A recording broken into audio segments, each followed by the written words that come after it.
এনসিডিবিতে কাগজ সরবরাহে কোটি টাকার কমিশন, ডিসি নিয়োগ সহ বিভিন্ন মন্ত্রণালয়ে তদবির বাণিজ্যের মাধ্যমে অবৈধ সম্পদ অর্জনের অভিযোগ জাতীয় নাগরিক পার্টির সাবেক যুগ্ম সদস্য সচিব সালাউদ্দিন তানভীরের বিরুদ্ধে।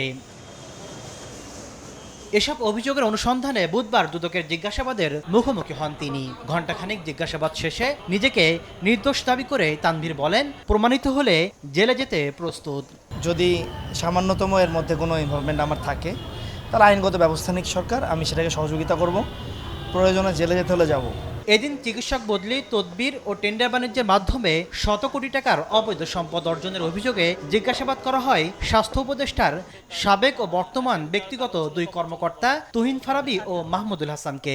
তুহিন ফারাবী গণমাধ্যম এড়িয়ে গেলেও মাহমুদুল হাসান জানান অভিযোগ ভিত্তিহীন, পদত্যাগ করবেন উপদেষ্টার পিও পদ থেকেও। আমার যে বিষয়গুলো নিয়ে অভিযোগ এসছে তার প্রমাণ খোঁজার চেষ্টা করবেন, বা যদি কোনো দিক থেকে কোনো সহায়তা লাগে আমি সবসময় আপনাদেরকে সহায়তা করতে রাজি আছি। দুদক জানায় অভিযোগগুলোর সঙ্গে অভিযুক্তদের বক্তব্য বিশ্লেষণ করে নেওয়া হবে পরবর্তী পদক্ষেপ। ওনাদের বক্তব্য ওনারা পেশ করেছেন, আমাদের অনুসন্ধানকারী কর্মকর্তাগণ সেগুলো রেকর্ড করেছেন, তথ্যপাত্র বিশ্লেষণ করে পরবর্তী প্রয়োজনীয় পদক্ষেপ গ্রহণ করবেন। বৃহস্পতিবার স্থানীয় সরকার উপদেষ্টার সাবেক এপিএস মোয়াজ্জেম হোসেনকে জিজ্ঞাসাবাদের জন্য তলব করেছে দুদক। তাসলিম তৌহিদ, সময় সংবাদ, ঢাকা।